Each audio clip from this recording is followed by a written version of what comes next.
Bonjour les enfants, nous allons revoir ensemble la leçon de calcul 8 sur les multiples et les diviseurs d'un nombre. En premier, qu'est-ce que c'est que le multiple d'un nombre? Tout d'abord, comment fait-on pour trouver le multiple d'un nombre?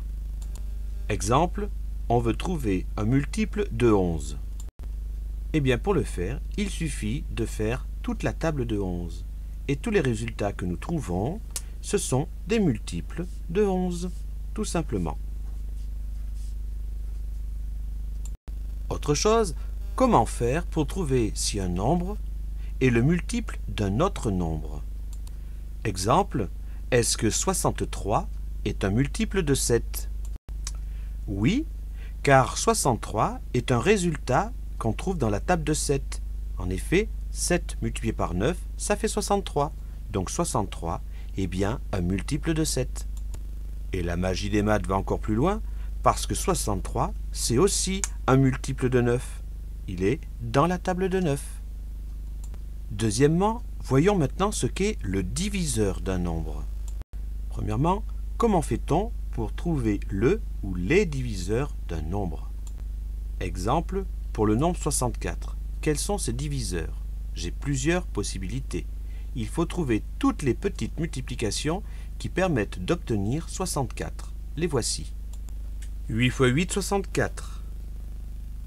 14 x 16, 64. 2 x 32 égale 64. Et 1 x 64 égale 64.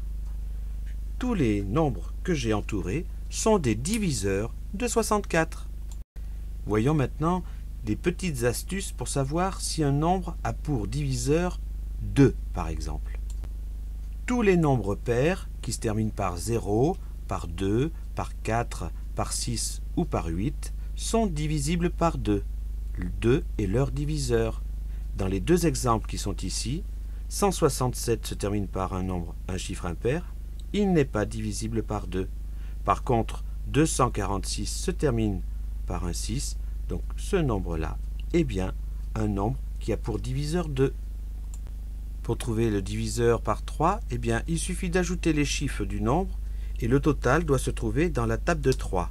Prenons un exemple. 2061, 2 plus 0, ça fait 2, plus 6, ça fait 8, plus 1, ça fait 9. 9 est dans la table de 3, donc lui, il est divisible par 3.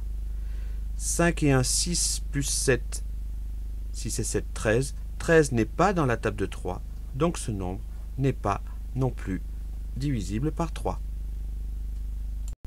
Et enfin, un nombre a pour diviseur 5 si ce nombre se termine par un 5 ou par un 0. 6430 se termine par un 0, oui, il est divisible par 5. 1974 ne se termine pas par un 0 ou par un 5, tchouk, il n'est pas divisible par 5. À bientôt!